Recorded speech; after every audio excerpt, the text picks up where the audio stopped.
j'ai la chance de connaître certaines personnes de la communauté arabe. Est-ce que je peux m'interroger sur la désolée? Oui, j'ai un ami qui est arabe. Oui. Oui, je t'aime beaucoup.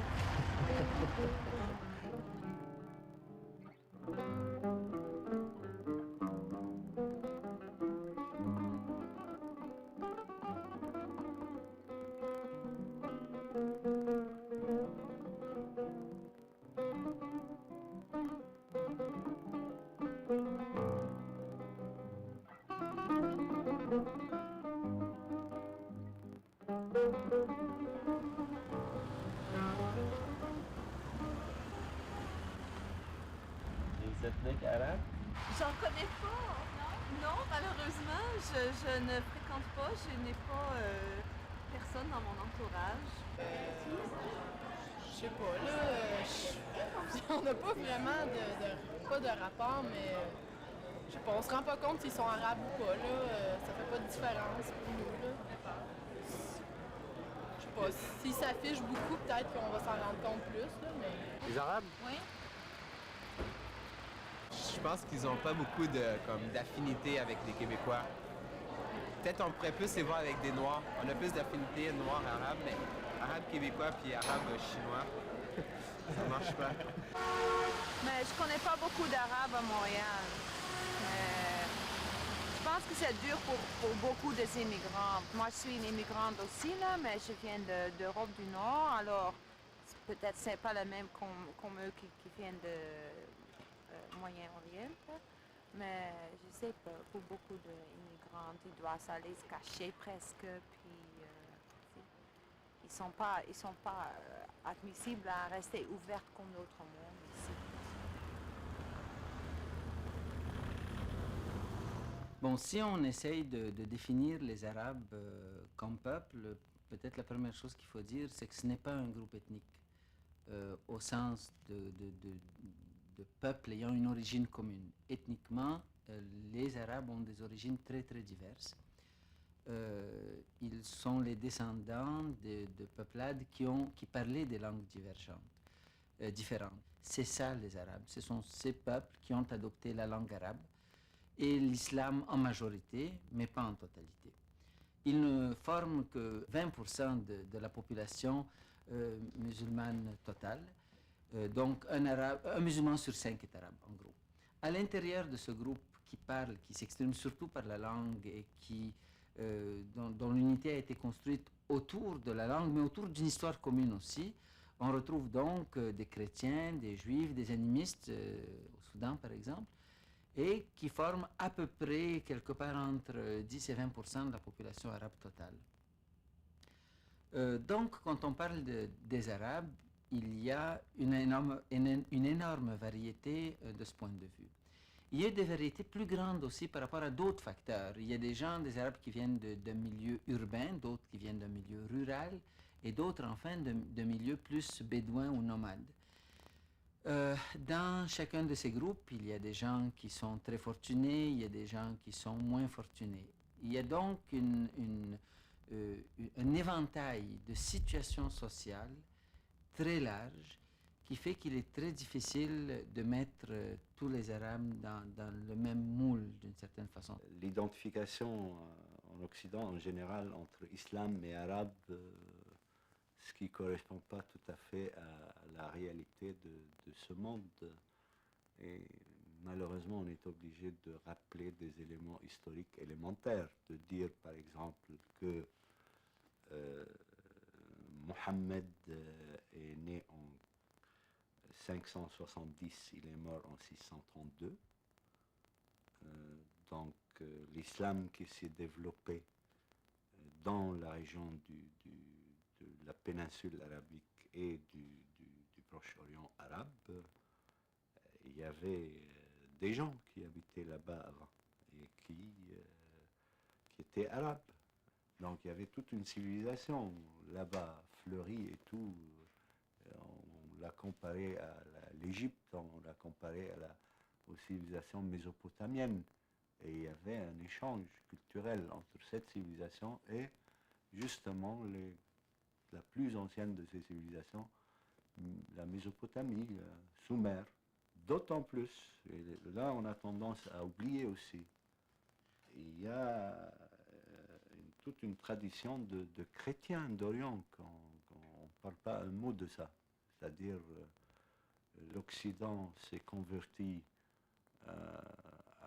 au christianisme quelque chose comme 334 après Jésus-Christ, lorsque l'empereur Constantin le Grand a vu, je ne sais pas si c'est vrai ou pas, dans son rêve, la croix de Jésus et a décidé d'adopter le christianisme comme religion d'État.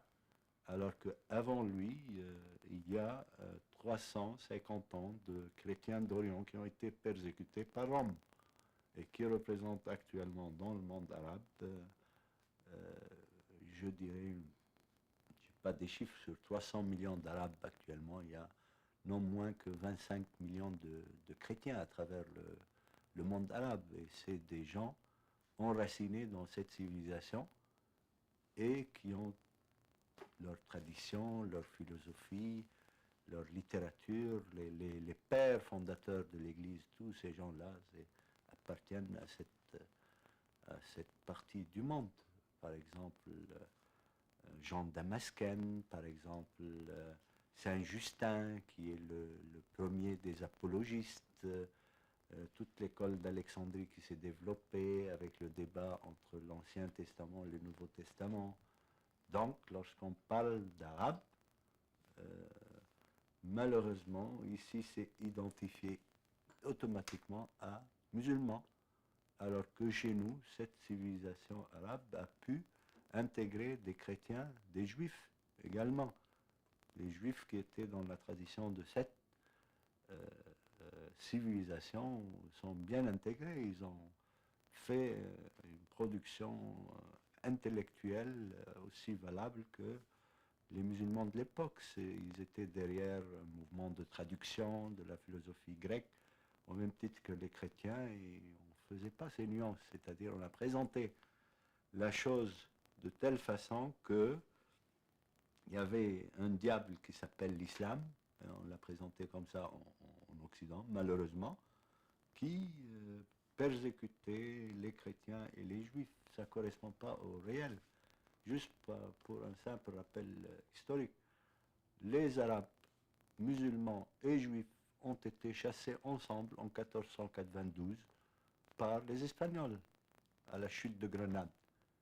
1492, qui correspond à la découverte de l'Amérique. Ils ont été massacrés ensemble.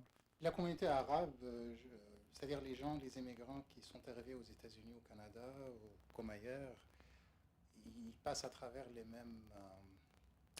mêmes difficultés que toute autre communauté a subies, où il fallait qu'elle passe à travers en se déplaçant.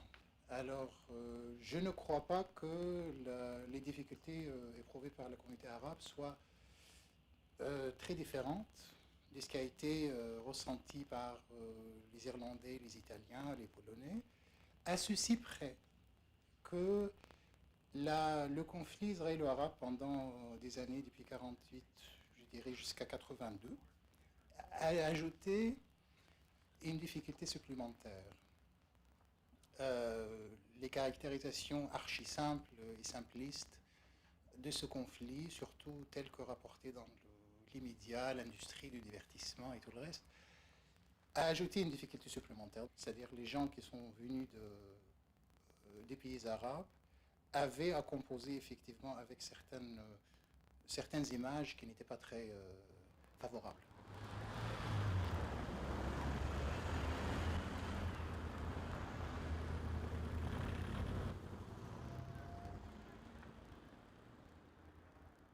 Le Chanteclair, c'était le seul théâtre à Montréal qui pouvait présenter des pièces françaises.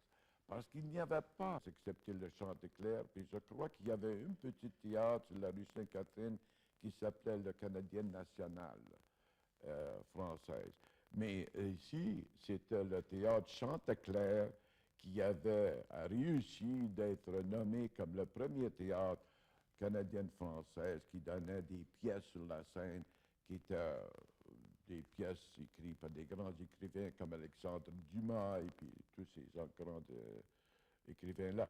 Maintenant, je suis québécois, je suis fier d'être québécois et puis je suis fier d'être libanais parce que l'histoire des Arabes nous donne une culture qui n'est pas présente, qui n'était pas peut-être présente dans la culture nord-américaine. Et puis je crois que les Arabes, ils ont contribué beaucoup de cette culture aux Nord-Américains, au Canada, à Québec et partout dans le monde. Et ils sont bien connus, comme si vous lisez les histoires, vous allez voir que les Arabes ont fait une bonne contribution. Comme arabe, je viens d'un pays arabe. J'ai choisi le Québec, je suis venue au Québec. Je suis au Québec et j'ai l'intention de rester au Québec. Et mes filles sont élevées au Québec. Il va falloir qu'avec les gens qui sont là avant nous, qu'on développe des relations, qu'on se connaisse entre nous, qu'ils nous connaissent et qu'on les connaisse et qu'on puisse interchanger et puis vivre ensemble, favoriser les conditions pour qu'on puisse vivre. Et c'est très possible. Puis bien sûr, la première année, je comprenais, comme tous les immigrants, je ne comprenais pas grand-chose au système scolaire ni à ce qui se passait. J'écoutais plus qu'autre chose. Et puis à un moment donné, en m'impliquant un peu plus, j'ai réalisé qu'on pouvait faire beaucoup de changements. Comme commissaire de Côte-des-Neiges, entre autres, donc je représente surtout les ethnies. Les ethnies à Côte-des-Neiges, c'est des gens pour la plupart qui viennent d'arriver, des gens qui vivent des conditions très difficiles et donc qui ont besoin de beaucoup d'aide pour qu'ils puissent au moins réussir au niveau de l'école. Et je pense que c'est important qu'ils puissent amorcer leur intégration par l'école, que ce soit les enfants ou les parents. Parce qu'un bon accueil à l'école, une ouverture de l'école pourrait les encourager et leur faciliter la tâche. Au départ, j'en ai souffert, bien entendu, comme un enfant qui immigre, qui quitte son pays, son îlot natal. Et puis, à la longue, ça devenait de plus en plus une expérience enrichissante. C'est-à-dire que ça m'a permis d'aller découvrir des choses que je n'avais pas connues. Bon, depuis 1988, c'est le Québec. C'est un pays très intéressant, mais qui m'a paru au début très immobile. L'immobilité, je crois, ce qui provoque cette immobilité, c'est d'abord le climat, bien sûr. Il y a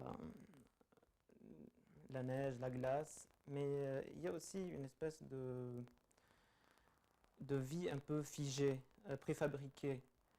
C'est-à-dire que chacun se situe dans son ghetto.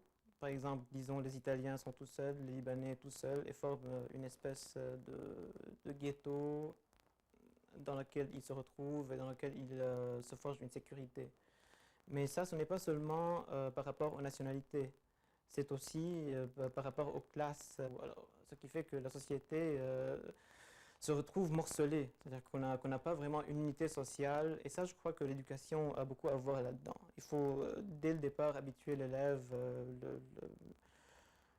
l'enfant, dès le bas âge, à l'habituer à, ou plutôt l'entraîner à réfléchir sur ce qui est différent, sur l'universalité, sur tout ce qui concerne des peuples qu'il n'a pas connus. Il faut dire qu'en Acadie, on n'entendait pas beaucoup parler des Arabes ou de la communauté arabe ou du monde arabe tel qu'on le définit aujourd'hui. J'ai quand même 36 ans, donc ça nous ramène un peu dans le temps, dans les années 70. C'est sûr que dans les médias, on entendait parler beaucoup de terrorisme, mais à part ça, on n'y comprenait pas grand-chose et c'était pas une grande préoccupation non plus. Aussi, c'était pas l'école, le système scolaire que moi j'ai connu, par exemple dans les années où j'ai fait mon secondaire, qui allait nous renseigner sur, par exemple, le sort des Palestiniens, même si on en parlait beaucoup à l'époque. Parce que même dans les livres avec lesquels j'ai étudié l'histoire et la géographie, on ne parlait même pas de l'histoire acadienne ou de la déportation des Acadiens. Donc, c'était sûr que si on ne nous enseignait pas notre propre histoire, comment pouvait-on nous parler des problèmes contemporains qui sont les conséquences d'une histoire très complexe avec tout le colonialisme tel que le Moyen-Orient, le Maghreb l'a connu. Donc, ce n'était pas les préoccupations immédiates, je pense, des systèmes scolaires, du moins à l'époque où je suis allé à l'école. Même au niveau philosophique, la façon dont on apprend la philosophie ici, c'est un pays qui est été marquée par le thomisme jusqu'à tout récemment. Donc, c'est marrant, on enseigne par exemple toute la philosophie du Moyen-Âge à partir de saint Thomas d'Aquin. Il y a une tradition pour ça. Voilà.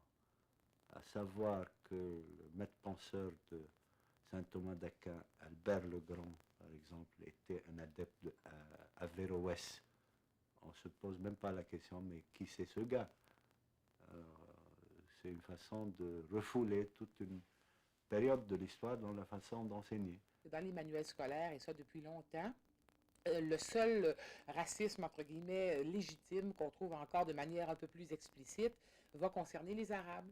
Parce que sur d'autres communautés, on va être très, très prudent de ne pas tomber dans les biais à l'égard des Juifs ou des Noirs, mais à l'égard des communautés arabes, très, très souvent, on va avoir une présentation axée essentiellement soit sur le folklore, c'est-à-dire c'est le cheikh avec son chameau, ou alors on tombe dans le nationalisme arabe, la guerre du pétrole, plus récemment l'intégrisme, le problème tous les problèmes politiques actuels. Another way to show that this was not just coincidence is in very many French schools here, they use Not Without My Daughter as a reading material for classes, and that especially is true where there are lots of minority people are in the class.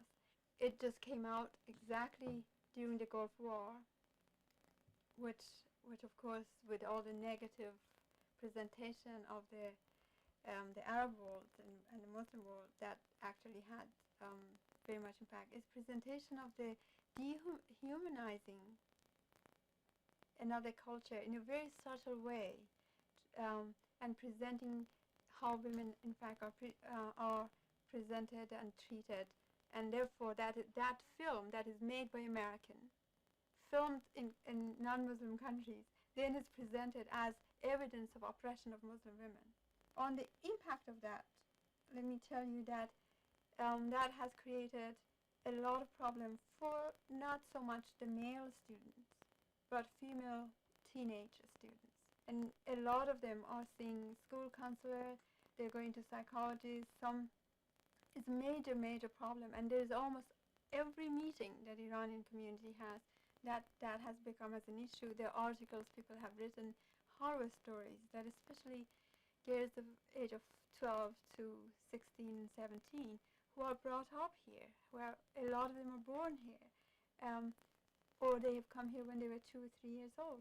Not Without My Daughter has not won an academic prize, has not won a score, is not necessarily a very good book, either in English or the French translation. Why would a teacher, knowing there is so much discussion surround this book, would choose that to be a reading material for these young kids who don't know very much, when there are Iranians and other Muslim women in the class? We really have to ask that question from the school boards, from teachers who choose that. J'ai essayé de comprendre comment, dans l'histoire, avait évolué la façon dont nous, occidentaux, nous regardions les Arabes.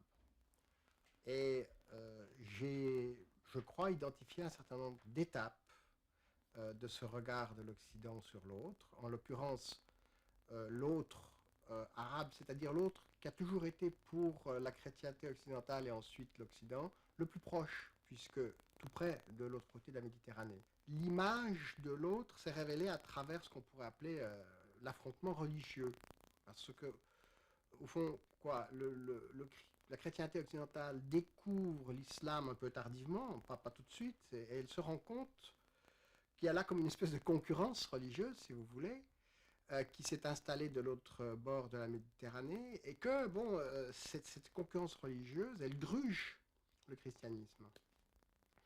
Et c'est considéré par la chrétienté comme d'autant plus menaçant que l'islam, du point de vue chrétien, je précise bien, à cette époque, est considéré comme hérésie. Pourquoi hérésie? Parce qu'il reprend, au fond, les Écritures, aussi bien d'ailleurs les Écritures juives, les Écritures de l'Ancien Testament que du Nouveau Testament.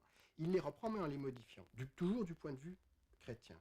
Mais vous remarquerez bien que le combat n'est pas le même si on se met à la place de l'islam. Pourquoi? Parce que l'islam, au fond, oui, il modifie un peu le message chrétien, mais il reconnaît Jésus, il reconnaît même peut-être l'Immaculée Conception. Bon, donc il y a bien des affaires qu'il reprend, et il ne les reprend pas en compétition tellement avec la chrétienté que, on pourrait dire, en continuité avec elle. Donc pour l'islam, il y a continuité, mais évidemment, pour la chrétienté, il y a déformation. Vous voyez, alors déjà là, il y a quelque chose, il y a un terrain sur lequel la compréhension est très difficile. D'où toute une série d'images qui vont être produites par l'Église catholique, en particulier, très négatives à l'égard de la religion musulmane, parce que je le distinguerai ici de la civilisation musulmane, en tant qu'hérésie. Hein. Alors, Mahomet, on l'appelait Mahomet plutôt que Mohammed, Mahomet en tant qu'imposteur, enfin, etc. Et donc les injures les plus horribles. Et ces injures sont d'autant plus étonnantes et troublantes qu'à l'époque, les mêmes gens, c'est-à-dire, il ne faut pas oublier que les clercs, les gens cultivés à l'époque, ceux qui savent lire, c'est des gens, la plupart du temps, des gens d'église, mais ces mêmes gens, qu'est-ce qu'ils font? Ils vont puiser abondamment dans le savoir arabe, dans la science arabe, ou musulmane, si vous préférez, puisqu'il y a aussi un apport perse, bon, etc. Mais, d'un côté, donc, ils se réfèrent à la science arabe, la médecine, l'astronomie, l'algèbre, et j'en passe, ils se réfèrent à cet ensemble très impressionnant de la science pour nourrir leur propre pensée, jusqu'au point que quelquefois certains penseurs de la chrétienté attribuent à des penseurs arabes ce qui vient d'eux-mêmes pour donner plus de poids et plus d'autorité à ce qu'ils disent. C'est vous dire donc si l'islam comme civilisation est non seulement copié, mais respecté par ce qu'on pourrait appeler l'intelligentsia chrétienne de l'époque. Et puis cette même intelligentsia, elle voue l'islam comme religion ou gémonie. Alors voilà la grande contradiction. Il faut d'abord partir de ce point de vue. Nous, occidentaux, nous devrions toujours nous rappeler qu'il y a d'abord l'islam, que l'islam, c'est une religion qui est très simple, d'une certaine façon. C'est cette simplicité qui permet d'ailleurs à cette religion de s'être répandue si aisément dans des cultures très différentes. Et que cette religion qui s'est étendue dans des cultures très différentes n'est pas du tout une religion de la tolérance. En tout cas, pas plus que le christianisme. Et moi, j'aurais tendance à dire moins. Moins pour la simple et bonne raison que quand on regarde tout simplement l'histoire du monde arabe, qu'est-ce qu'on voit? Eh bien, on voit que l'islam a toléré, d'accord, avec des hauts et des bas, là aussi, on pourra toujours trouver des pages négatives, n'est-ce pas, de cette histoire, mais en gros, elle a quand même toléré l'existence d'autres communautés monothéistes, c'est-à-dire les juifs et les chrétiens en particulier. D'accord, qu'elle les ait brimés à l'occasion, ce serait stupide de le nier, mais qu'est-ce qui se passe du côté de la chrétienté? Qu'est-ce qui reste des communautés musulmanes qu'il y avait en Espagne, qu'il y avait en Italie du Sud? Rien. On a complètement éliminé l'autre. Donc, notre intolérance a été beaucoup plus radicale. Hein, et par conséquent, le fanatisme que l'on a attribué à l'islam, en fait, c'était le nôtre. Alors, à partir de là, à partir de cette image négative de l'Église, va s'en surajouter une autre, qui est alors beaucoup plus propre à la question de la modernité. L'autre, à partir du moment où l'Europe prend conscience qu'elle a un certain avantage sur le plan de la technique et de la science, va considérer l'autre comme retardataire, comme immobile, comme figé dans le passé, comme archaïque, paresseux, incapable, ignorant. Il ne peut pas s'occuper de lui-même, il faut donc qu'on le colonise pour le diriger, etc. Donc il devient, pour le résumer en un mot, il devient objet. Il devient purement objet de l'histoire, il n'est plus considéré comme un sujet de l'histoire, ou en tout cas provisoirement. Hein, jusqu'à ce que, grâce à la tutelle occidentale, peut-être éventuellement, il redevienne sujet de l'histoire. Mais à quel prix? Il ne peut redevenir sujet de l'histoire que s'il emprunte la voie occidentale.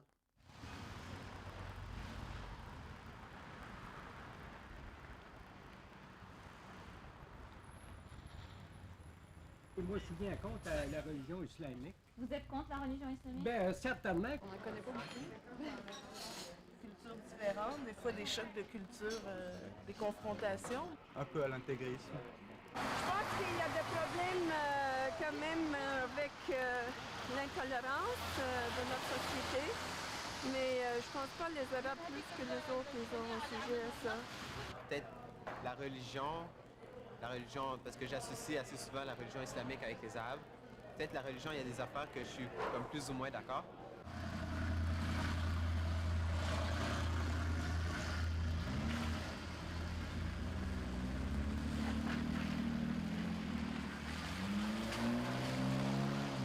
Il est difficile de dire s'il s'agit de racisme ou de conflit culturel, et ça c'est une deuxième chose qu'on a trouvée dans beaucoup de nos études, c'est que comme il y a de moins en moins de gens qui expriment des préjugés raciaux dans l'idéologie traditionnelle, l'idéologie traditionnelle du racisme, si vous vous souvenez, c'est la théorie comme quoi les races existent, et qu'il y a infériorité, que les phénomènes, les phénotypes reflètent des génotypes, c'est-à-dire que l'apparence physique permet de prédire l'intelligence. Bon, il y a encore quelques personnes de temps en temps qui écrivent des livres dans ce genre-là. Aux États-Unis, ça devient la mode de temps en temps.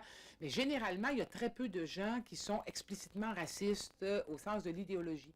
Et de plus en plus, et ça, c'est pas rien qu'au Québec, c'est dans le monde entier, le racisme prend plutôt une forme culturelle. Et donc, le discours n'est plus que les gens sont biologiquement inférieurs, le discours est qu'ils sont culturellement inassimilables, trop différents, trop éloignés. Et ça prend même des tons à la limite presque progressistes, c'est-à-dire c'est au nom de la défense de la démocratie maintenant qu'il faut être raciste. C'est-à-dire, ces gens-là menacent la démocratie, ils menacent la conquête de l'égalité des sexes, ils menacent les grands acquis des droits des enfants dans notre société. Donc, on doit se protéger au nom de la modernité et de la démocratie. Cet Occident, disons que s'est blindé ou s'est armé d'un discours de supériorité vis-à-vis des autres peuples. Et même, on a assisté à la création de plusieurs disciplines pour traiter les autres peuples comme objets d'étude. Je peux mentionner notamment deux disciplines qui se sont développées avec ça. C'est d'une part l'ethnologie, qui était supposée traiter des peuples dits primitifs. On s'est permis d'appeler d'autres peuples, par exemple, ou d'autres tribus de primitifs ou de sauvages, en précisant qu'il s'agit ici des peuples qui n'ont pas pu développer une langue écrite.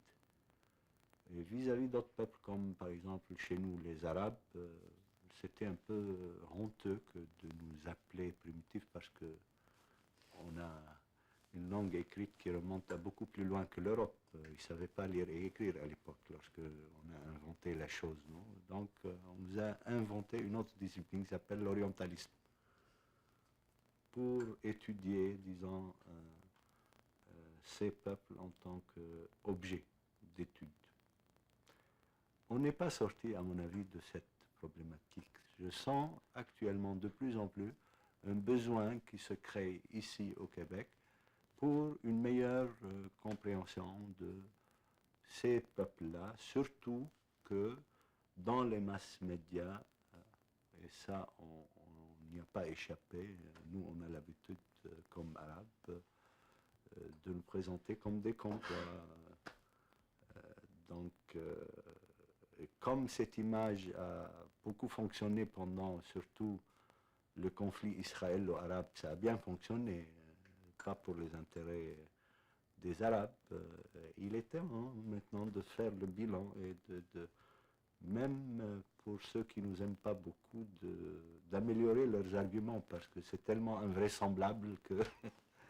Les médias, les journaux, la télé, le cinéma ont une grande influence sur ce que les jeunes vont penser. Bon, ça, c'est pas moi qui invente ça.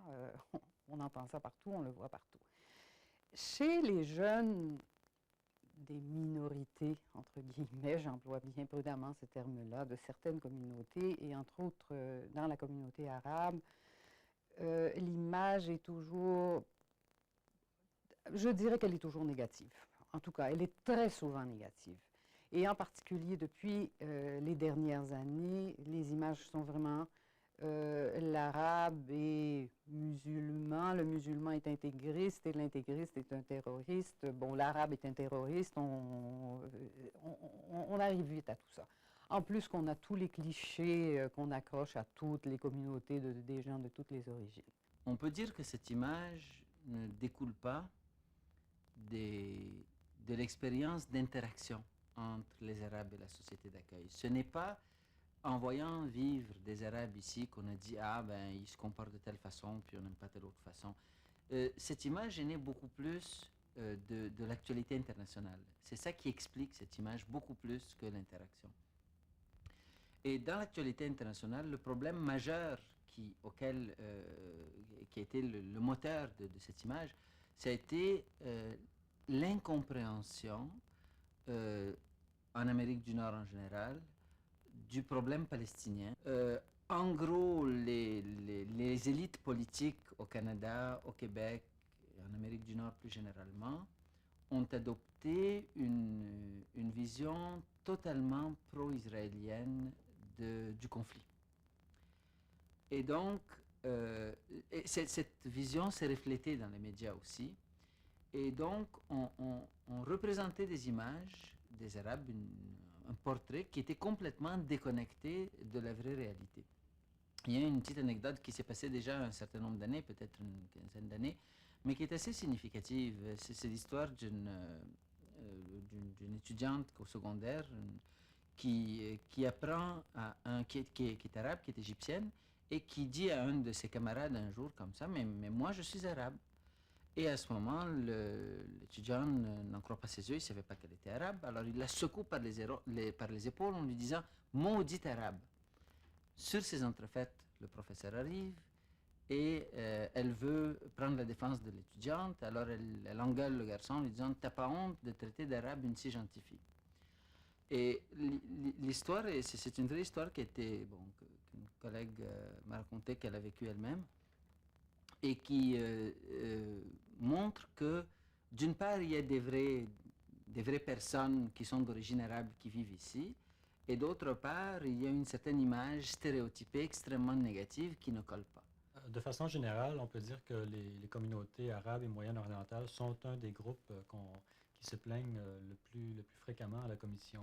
Les statistiques des dernières années révèlent qu'en général, la moitié des plaintes que nous recevons en matière de discrimination raciale nous proviennent de la communauté noire, et les communautés arabes et moyen-orientales viennent au deuxième rang. Donc c'est quand même une communauté qui représente une assez forte proportion de plaintes à la Commission. Il faut toujours associer, pour lutter contre le racisme, deux types d'approches. D'une part, on sait que ça ne suffit pas les approches individuelles, personnelles. C'est pas une question de beaux sentiments, le racisme, ou uniquement d'attitude. Autrefois, on se disait, si tout le monde avait des bonnes connaissances et tout le monde serait naturellement ouvert. On sait que ça prend des programmes gouvernementaux et ça prend des discours gouvernementaux très, très clairs. Parce qu'on dit souvent que c'est plus facile de changer les comportements que les attitudes. Et autrefois, on pensait le contraire, et que si on attend que tout le monde ait été ébloui par la bonne parole, il va y avoir beaucoup de discrimination, alors qu'au moins si il y a des contextes complètement libres de racisme, si c'est tolérance zéro dans les institutions publiques, dans les écoles, dans les ministères, dans la rue, etc., bien, à défaut de changer leur cœur, les gens vont au moins changer leur comportement. Et souvent, bien, dans la vie quotidienne, ce qui nuit le plus à un immigrant, c'est pas de ne pas être aimé, mais c'est qu'on lui loue pas un logement ou qu'on lui donne pas un emploi ou qu'on le classe dans une voie d'évitement à l'école. Donc, c'est clair qu'il faut des encadrements. Et c'est clair aussi que depuis, je dirais, peut-être quelques années, le discours a été pas très clair là-dessus. C'est-à-dire que c'est pas qu'il y a eu un discours qui était raciste, c'est simplement qu'on parle beaucoup plus d'enjeux culturels, qu'on parle d'enjeux de participation et d'égalité. Alors, quand on regarde, par exemple, dans les médias, mais qui reflètent le débat public là-dessus, ou dans le discours gouvernemental, on a dit aujourd'hui qu'on ne ferait pas le débat sur la question du hijab, mais ce qu'elle révèle comme problématique de société, si on considère qu'il y a peut-être 100 petites filles qui portent le hijab dans tout le Québec, mais qu'il y a probablement un nombre incroyable de jeunes des communautés culturelles en échec scolaire, surtout parmi les nouveaux arrivants, peut-être moins chez les Arabes que chez les allophones en général, chez les nouveaux arrivants, eh bien, la place que ça occupe dans le débat public est fascinante. Alors, ça révèle tout de suite que c'est une société qui a beaucoup de difficultés à parler des problèmes d'intégration socio-économique, des problèmes de racisme, mais qui, par contre, tient des débats énormes sur son identité culturelle. Et ça, en soi, c'est pas un bon signe. Ben moi, ça me fait penser au conflit qu'il y a eu là, avec les tchadars l'année passée, là, dans les écoles. Soit femmes voilées. Après ça, tu pourrais avoir les extrémistes. Ben ici, je pense qu'ici, c'est pas vraiment nécessaire, mais si on veut le porter, il n'y a pas de problème. Tout le monde, ils m'acceptent. Il y en a qui me demandent pourquoi. Ça me fait plaisir parce que ça veut dire qu'ils veulent le savoir. Je leur explique et puis ils sentent mieux comme ça. Parce que quand ils ne demandent pas, il y en a ceux qui ne demandent pas, ils restent à une distance. Et puis quand ils ne comprennent pas, ils savent.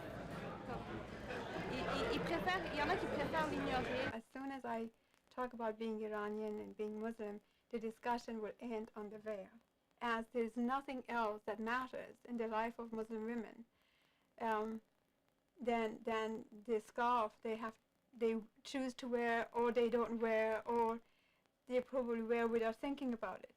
And so why that has become a topic of conversation. As one of my students said, how would people feel if their socks were always a topic of conversation of any gathering, whether it was political, academic conferences, dinner parties, or like a street chatting with your neighbors. So it's very much the same, and a lot of people feel tired of this informal conversation that keeps replayed, basically. Les jeunes filles qui portent le voile, souvent les adolescentes, elles le font pour s'identifier à quelque chose.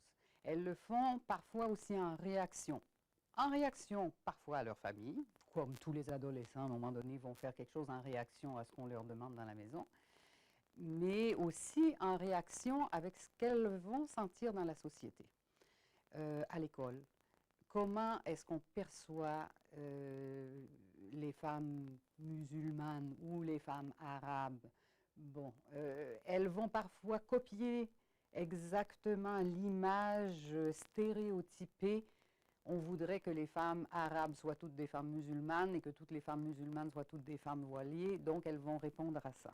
In Quebec, often the veil is automatically presented as a symbol of oppression, and therefore, shall we as a democratic country actually allow that people to wear the veil? That to me is a kind of question that represents how undemocratic our society is. How do we assume that women who choose to wear the veil are actually forced to? They didn't think about what it means for them. From my research, I know that a considerable number of these women have fought their families to wear the veil because the mother and the parents, in fact, are secular or don't wear the veil, but the daughters have chosen to wear. Is a form of resistance, and it may have a complex of meaning. It's a reassertion of the Muslim community rights here. Now, what we have to make sure is that women do have the choice. The assumption that a lot of women are forced to wear the veil, no one has ever done any research to demonstrate that. It's an assumption on the part of the Western media, which I never found out from where it originated, except from this presupposition of the Western world about the Muslim women. Problème d'actualité, beaucoup de soumission aussi, une culture beaucoup fasciste aussi. Problème avec ça. La soumission de la femme.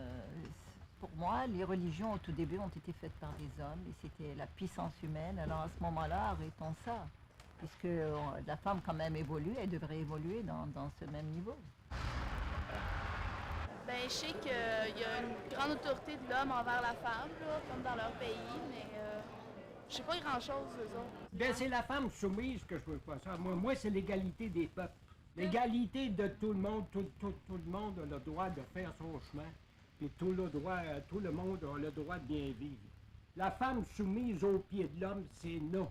Well, that's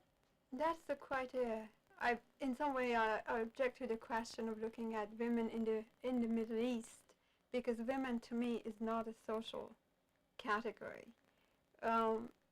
Women, and the same with men, they have class and gender construction in the Middle East again varies from culture to culture. As I talked before, it's the diversity that is quite important. There are different classes, there are urban, rural, and all those factors are actually quite important. And when we talk about in the Middle East, we then forget all these differences. That's the same as asking a Canadian woman, whether she's upper class or the poor working class, the homeless woman in the streets in Montreal that we see all the time, has she got the same rights and feels the same oppression of upper class women? So the question is wrong. We have to contextualize it. We have to see what women we are talking about. Part of the problem of presenting women, Middle Eastern women, as oppressed in all situations is that a lot of time the professors and academia has gone to the poorest area, the shanty towns, the villages, and they have written about Muslim women there who often have not been educated, are poor people, whether them or their husbands, or they from their particular culture point of view, and then they have written and presented this as Muslim women. And the comparison, the yardstick they compare these women are they themselves, or at least the audience they write for, which are again the same as like either these are PhD student, journalist, academician. So that has created that, yes, in some places in the Middle East women are more oppressed, but women are oppressed at least in the West and the Middle East everywhere. And we have to recognize, and when we're talking about oppression of women in the Middle East, we have to specify what are we talking about. There's no such a thing as a general oppression, except when we talk about oppression everywhere. Like the West is not, if women in the West were not oppressed, we wouldn't have a feminist movement here. La communauté arabe peut être vulnérable parce que surtout dans la communauté récente, elle a des caractéristiques plutôt favorables qui devraient l'aider à s'intégrer, c'est-à-dire qu'elle a une connaissance du français à l'entrée qui est bien supérieure à la moyenne des immigrants, et d'autre part, elle a un profil socio-économique, et ça c'était vrai dans le passé aussi, là, systématiquement, c'est une des communautés qui a le profil éducationnel et socio-économique le meilleur à l'entrée. Alors, ça n'en rend à un certain niveau que plus difficile l'acceptation de taux de chômage très élevés ou de problèmes d'intégration économique. Je pense qu'il n'y a pas de nombre d'erreurs qu'il y a des problèmes d'intégration économique. Sont-ils causés par le racisme ou la discrimination? Sont-ils causés par toutes sortes de phénomènes structuraux qui font qu'actuellement, il y a des problèmes pour beaucoup de clientèle? Il y a une espèce de désir de dire, mais enfin, cessez de nous définir essentiellement comme des menaces à la modernité, des menaces à la démocratie, des menaces à l'égalité des sexes. Et que donc, je pense que dans ces cas-là, on peut être porté à être la cause peut-être des poussées à un fondamentalisme qu'ils n'auraient pas vécu chez eux, surtout chez la jeune génération. Là, c'est trop tôt pour le voir chez les Arabes, mais on voit par exemple les enfants des Haïtiens scolarisés qui sont arrivés dans les années 60, très éduqués, francophones et francophiles. On voit que cette deuxième génération, suite à beaucoup de problèmes de racisme, adopte une identité noire américaine, très axée sur le rap, très axée sur les casquettes, qui n'a rien à voir évidemment avec la culture haïtienne, mais qui est une façon de marquer un territoire face à une société qui ne les a pas intégrés. C'est quand même assez fascinant quand on voit que leurs parents étaient tout à fait francophones, francophiles et relativement bien intégrés dans la société québécoise. Alors, des phénomènes comme ça pourraient se produire, et ça ne serait pas parce que la communauté arabe serait elle-même une communauté intégriste, mais plutôt parce que pour les enfants de la seconde génération, on ne leur aurait pas fait la place auquel ils sont en droit de s'attendre. Les Arabes, pas plus que n'importe quelle autre minorité ethnique ou comme groupe ethnique, sont, je dirais, discriminés dans les médias. Ils sont quasiment absents des médias. Mais quand ils sont présents, ils participent justement de ce même genre de stéréotypes, c'est-à-dire qu'on retrouve une information très généralisante sur cette communauté. Alors on a des adéquations très précises, arabe égale terroriste égale musulman. Lorsque on parle des femmes, ça égale femmes voilées, recluses dans leur harem, etc. Et donc on a cet ensemble de stéréotypes qui est diffusé systématiquement. Au Québec et au Canada, ce qui est un peu différent des États-Unis, c'est qu'on considère que les médias d'information ne sont pas des médias d'opinion. Ici, on est là pour relater les faits, mais on n'est pas là pour donner son opinion. Pour ça, on a un certain nombre d'articles qui se réfèrent à ça, c'est ce qu'on appelle les columnistes. Seulement, dans le choix des faits que l'on fait, on se retrouve avec aussi le choix du journaliste, et donc, à travers le choix du journaliste, on retrouve sa propre opinion, et aussi la confrontation de son opinion avec ses préjugés et les préjugés qu'il y a à l'intérieur de la société. C'est pour ça que les médias, je ne dirais pas renforcent les préjugés, mais ils font juste que les perpétuer. C'est simplement ça. Ce qu'on recevait comme image, c'était surtout c'était surtout des femmes voilées, des actes terroristes, la montée de l'islam. Beaucoup d'images, souvent les mêmes, et des images très négatives. En tant que photographe, mais en tant aussi que personne humaine, ça instaurait en moi un certain doute. Je me suis dit, c'est pas possible que des sociétés soient entièrement violentes, méchantes et guerrières.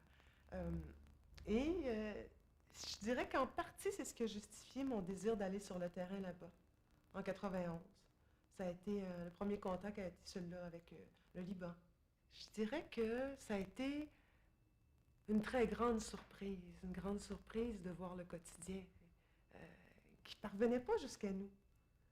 Et pourtant, on en a eu des tonnes d'images du conflit libanais, mais peu de quotidien, peu de choses banales, comment les gens vivent. Et les gens, je me suis aperçue que les gens continuaient à vivre, malgré tout. À un tel point qu'au moment de mon retour, j'avais l'impression de transporter avec moi des grandes nouvelles en disant, écoutez, c'est pas du tout ce qu'on pense, mais vraiment pas du tout. J'ai rencontré des gens intéressants, je me suis amusée, il y a eu des moments très difficiles, mais des moments très, très heureux aussi. Et évidemment, en rapportant ça, je rapportais ce qui ne concordait pas avec l'image. Ici, des croyances populaires, entre guillemets. J'ai perdu quelques amis, des amis proches qui m'ont dit, mais qu'est-ce qu'ils t'ont fait? On dirait que tu as eu un lavage de cerveau ou qu'on t'a embarqué dans une certaine propagande. C'est après, je pense, 1 an plus tard, que j'ai appelé ça. Le second voyage a été un petit peu le voyage de la désillusion où j'ai appris à faire la part des choses. Mais la différence était tellement grande entre ce qu'on reçoit ici et ce que j'ai vu là-bas que ça a provoqué en moi un choc, un immense choc, en me disant il faut absolument que vous connaissiez. J'avais l'impression de transporter quelque chose de nouveau en moi. Et pourtant, on a eu des milliers d'images de là-bas. Alors il faut dire que la structure médiatique fonctionne de telle façon que même si tu fais, comme journaliste de terrain, ton article le mieux possible, en ayant vérifié toutes tes sources, en essayant d'être le plus juste possible en fonction de ce que tu as obtenu comme information, ça ne veut pas dire que ton article va paraître intégralement comme tu l'as conçu. Parce qu'il y a d'abord une discussion avec le rédacteur en chef, et donc là, tu es confronté aux propres stéréotypes de ton rédacteur en chef, et c'est lui qui va décider si oui ou non il garde les informations que tu donnes dans ton article. Et ensuite de ça, il y a le travail du chef de pupitre qui est très important, parce que c'est lui qui réécrit et qui met en page, en fait, les articles.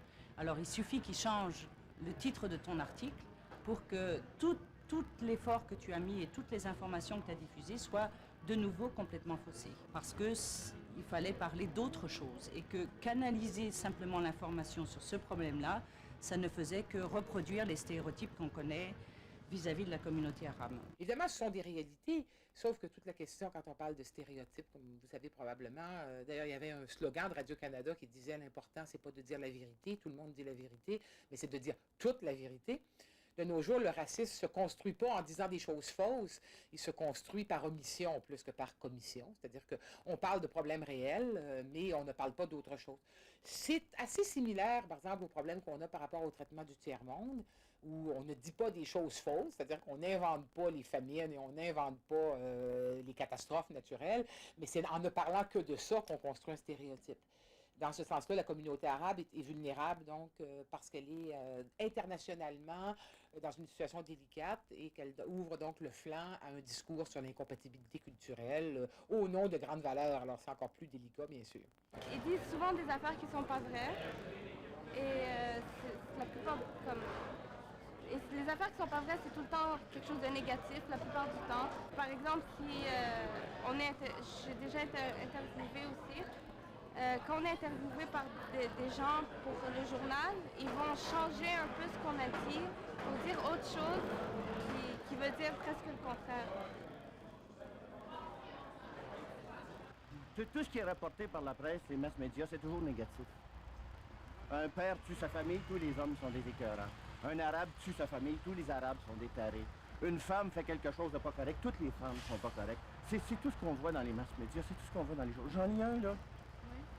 C'est ce que je vois toujours partout. Il n'y a rien d'autre. Les syndicats, c'est des pourris. Les Arabes, c'est des méchants. Les hommes, c'est des écœurants. Il y a juste l'économie qui est belle puis la politique. Les plus beaux menteurs qui soient.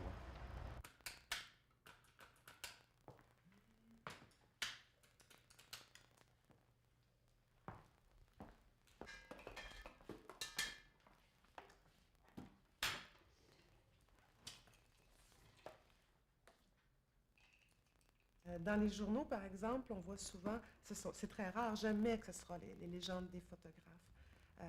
Et ça peut être relativement dangereux, entre guillemets, au niveau de certaines véracités de l'information, parce que une image peut être complètement déviée de son sens. On peut, par exemple, prendre un exemple de jeunes qui sont en train de lancer des pierres, des jeunes d'intifada palestiniens qui sont en train de lancer des pierres à des soldats israéliens et mettre une légende dessus en disant hier à Hébron, des centaines de jeunes Palestiniens ont attaqué des Israéliens. Et on peut faire l'inverse aussi.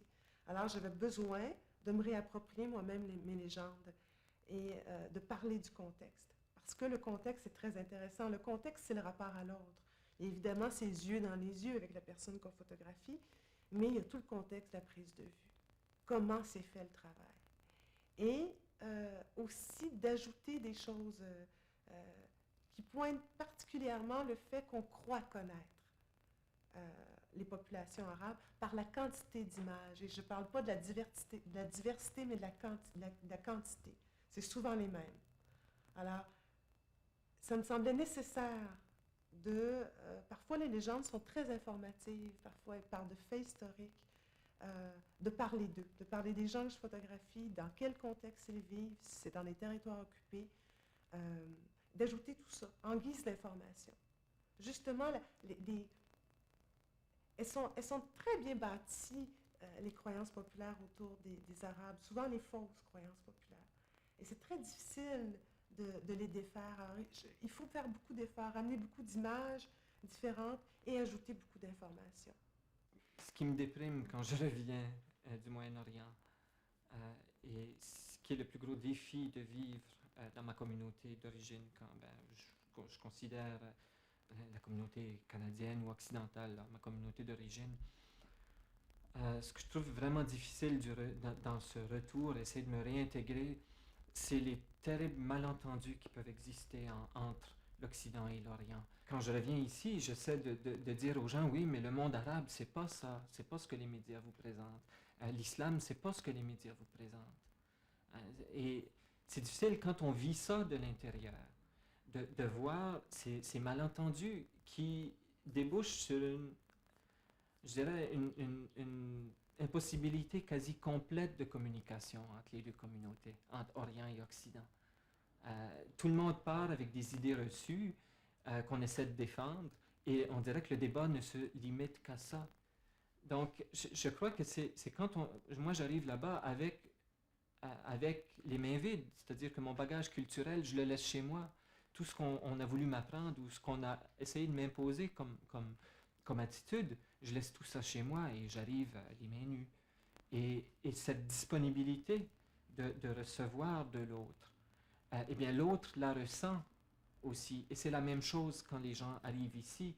Et si nous sommes disposés à les accueillir, c'est sûr que là, la communication est possible à ce moment-là. Et c'est comme ça qu'on va bâtir un terrain d'entente, je pense, entre l'Occident et l'Orient. Et pas en créant de faux débats publics animés par les médias et pas toujours en nous servant des clichés, toujours. Si nous, occidentaux, nous voulons réellement qu'un dialogue s'instaure avec les autres cultures, et en particulier avec cette culture si proche de nous, historiquement, géographiquement, surtout si on se situe en Europe, que constitue la culture musulmane, si nous voulons vraiment nous rapprocher de cette culture, ou en tout cas tenter d'avoir un dialogue qui soit un vrai dialogue, mais pas un dialogue de sourds avec eux, il faut d'abord comprendre en nous-mêmes, chez nous, comment nous l'avons représenté. La chose est sûre, il y a un refus en Occident de se pencher sur cette question de notre rapport à l'autre. Nous avons la vérité. En fait, nous nous comportons exactement comme les islamistes. Sauf qu'au lieu de dire que la vérité est révélée, nous disons c'est la vérité que nous dicte la raison. Oui, mais quelle raison? Est-ce qu'il y a une raison universelle? On postule une raison universelle, puis évidemment on postule en plus que cette raison universelle c'est la nôtre.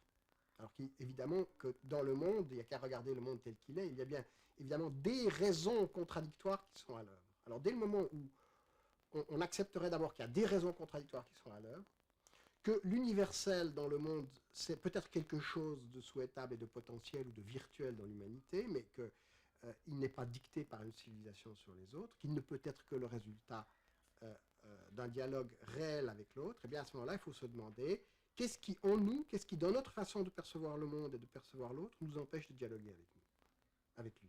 Nous ne voyons pas que nous aussi, nous sommes pris dans le jeu d'une vérité qui s'affirme de façon absolue. Nous ne voulons pas voir notre propre intolérance. Et alors, puisque nous ne voulons pas voir notre propre intolérance, il faut bien que ce soit l'autre qui le soit, puisqu'on n'arrive pas à s'entendre. Donc là, encore une fois, on retrouve le même phénomène de projection de ce qu'il y a en nous sur l'autre. Il y a une phrase tout à fait merveilleuse d'un philosophe allemand contemporain qui s'appelle Sloterdijk, qui dit, et qui résume très bien tout ça, qui dit « Ce qui me dérange chez les autres, c'est moi ». Ben, je pense que les rapports que nous, occidentaux, avons avec le monde arabe illustrent tragiquement, si vous voulez, cet aphorisme.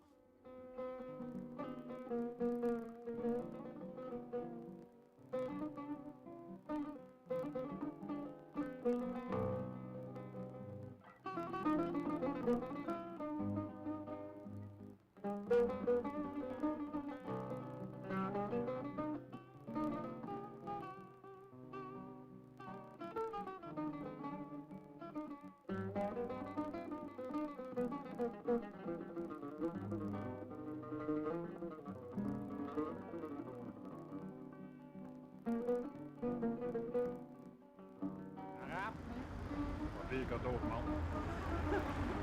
Ben, au On pense conflit. à rien. Pourquoi qu'on penserait pire qu'un autre?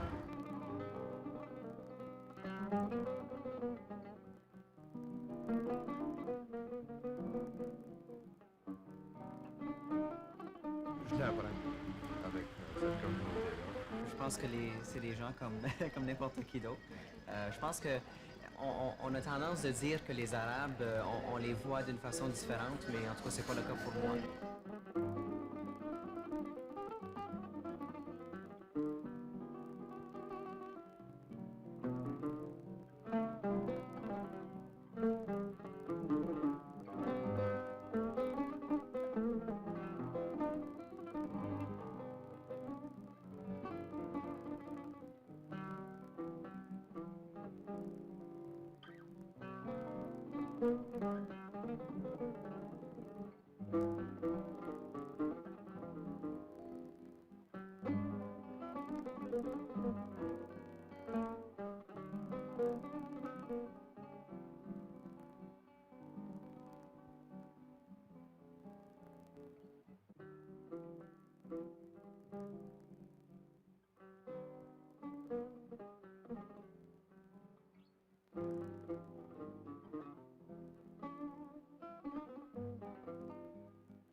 Thank you.